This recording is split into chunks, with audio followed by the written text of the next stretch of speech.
नमस्कार. कवडे किचनमध्ये तुमचं सर्वांचं मनापासून स्वागत आहे. तर बघा मी इथं शेवग्याच्या शेंगा आज बनवून दाखवणार आहे. तर बघा मी इथं शेवग्याच्या शेंगा घेतलेल्या आहेत 3. तर आता आपण ह्या पहिले कट करून घेणार आहोत. म्हणजे मी ह्या धुवून घेतलेल्या आहे स्वच्छ. आता आपण ह्या कट करून घेऊया.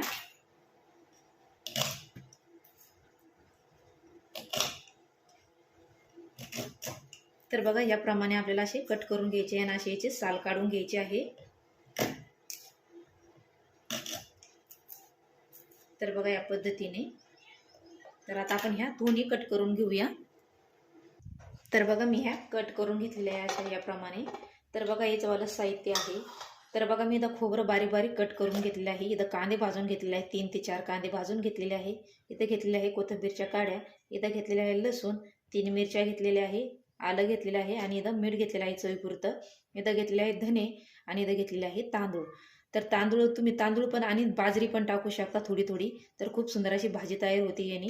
तर चला आता आपण पहिले हे भाजून घेऊया. तर बघा मी इथं तवा ठेवलेला आहे. तर बघा तवा गरम झालेला आहे. तर आता आपण इथं खोबरं भाजून घेऊया पहिले. तर बघा खोबरं भाजून झालेलं आहे. तर आपल्याला हे बिगर तेलाचंच खोबरं भाजून घ्यायचं आहे या पद्धतीने. तर आता आपण हे खोबरं काढून घेऊया.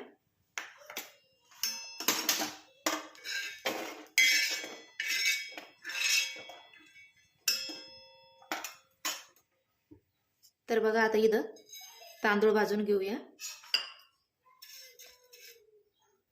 तर बघा इथं तांदूळ पण भाजून झालेले आहे आपलेवाले. तर तांदूळ पण आपण काढून घेऊया. अजिबात त्याला जळून न द्यायचं आहे तांदूळला. आणि तुम्हाला सांगितलेलं याच्या ऐवजी तुम्ही थोडीशी बाजरी पण आणि तांदूळ पण दोन्ही पण टाकू शकता थोडे थोडे.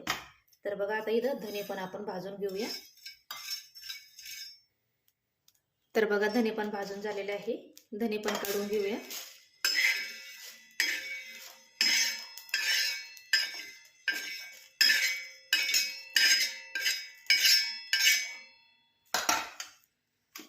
तर बघा इथं आपण आता आलं, मिरची आणि कोथिंबीर थोडंसं तेल टाकून भाजून घेऊया.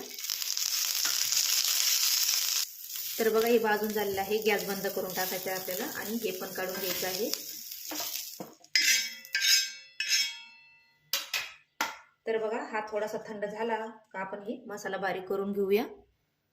तर बघा मसाला थंड झालेला आहे.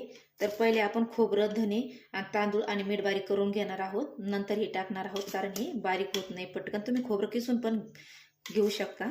तर आता आपण हे मिक्सरच्या भांड्यामध्ये टाकून घेऊया आणि बारीक करून घेऊया. तर बघा हे बारीक करून घेतलेलं आहे. तर आता आपण हे बाकीचा मसाला टाकून याच्यामध्ये थोडंसं 2-3 चमचे पाणी टाकून हे एकदम बारीक करून घेऊया. तर बघा मसाला बारीक करून झालेला आहे. या पद्धतीने मसाला बारीक करून घ्यायचा आहे आपल्याला. तर बघा मी इथं कढई गरम करायला ठेवलेली आहे. तर बघा मी कढईमध्ये 1 चमचा तेल टाकून घेतलेला आहे, भाजीचा चमचा. तर इथं तेल टाकल्याच्या नंतर आपण आता या शेंगा याच्यामध्ये टाकून घेऊया. या शेंगा आपण याच्यामध्ये थोड्याशा परतून घेऊया. नाहीतर तुम्ही याच्यामध्ये पाणी टाकून मीठ टाकून थोडंसं उकळून पण घेऊ शकता बिगर तेलाचं. म्हणजे थोड्याफार शेंगा शिजून निघत्या. तर मी अजिबात शेंगा अशा बाजूला शिजून घेत नाही. तर बघा या पद्धतीने आता आपण थोड्याशा परतून घेऊया आणि काढून घेऊया. तर बघा शेंगा मी परतून काढून घेतलेल्या आहे. तर बघा तेल आपल्याला तेच ठेवायचं आहे, गरम पण झालेलं आहे. आणि आता आपण हा मसाला जो बारीक करून घेतलेला आहे तो याच्यामध्ये टाकून घेणार आहोत. तर बघा मसाला याच्यात टाकून घेतलेला आहे. याला आता आपण चांगलं परतून घेऊया.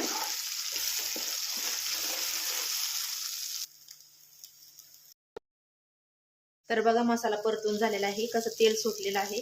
तर आता आपल्याला याच्यामध्ये मसाला टाकून घ्यायचा आहे. तर बघा आपण थोडासा हिंग टाकूया. तर बघा 1 चमचा मी इथं लाल तिखट घेतलेला आहे. 2 चमचे गरम मसाला म्हणजे काळा मसाला. तुम्ही तिखट तुमच्या आवडीप्रमाणे टाकू शकता. थोडीशी हळद आणि 1 चमचा कांदा लसूण मसाला. आणि इथं घेतलेला आहे मी 2 चमचे टाकूया मटन मसाला. आणि आता हा मिक्स करून घेऊया. तर बघा मसाला मिक्स करून घेतलेला आहे. तर आता आपण या शेंगा परतून घेतलेल्या आहे त्या शेंगा याच्यात टाकून घेऊया आणि याला मिक्स करून याच्यामध्ये गरम पाणी करून टाकणार आहोत आपण. तर बघा मी इथं गरम पाणी पण करून घेतलेलं आहे. तर आता हे मिक्स करूया आणि याच्यामध्ये पाणी टाकून घेऊया. तर बघा मी याच्यामध्ये पाणी टाकून घेतलेलं आहे गरम केलेलं आणि मिक्स करून घेतलेलं आहे. थोडीशी कोथिंबीर टाकूया. आता गरम पाणी त्याच्यामुळे याला पटकन उकळी येईल. आपण याला कमी गॅसवरती शिजवून घेऊया.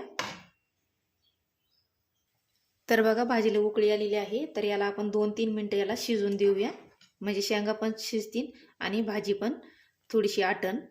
तर बघा आता शिजवून देऊया आपण भाजीला. तर बघा आपली भाजी शिजलेली आहे आणि घट्ट पण झालेली आहे या पद्धतीने. तर आता आपण गॅस बंद करूया आणि याच्यावरती अजून थोडीशी कोथिंबीर टाकून घेऊया. तर बघा किती सुंदर अशी तरी पण आलेली आहे आणि या पद्धतीने तुम्ही भाजी बनवली ना, खूप सुंदर अशी भाजी तयार होती. तर आता आपण ही भाजी बाजूला काढून घेऊया. तर बघा मी बाजूला काढून घेतलेले आहे शेंगा. तर बघा किती सुंदर अशी भाजी तयार झालेली. तुम्ही नक्की बनवून बघा या पद्धतीने.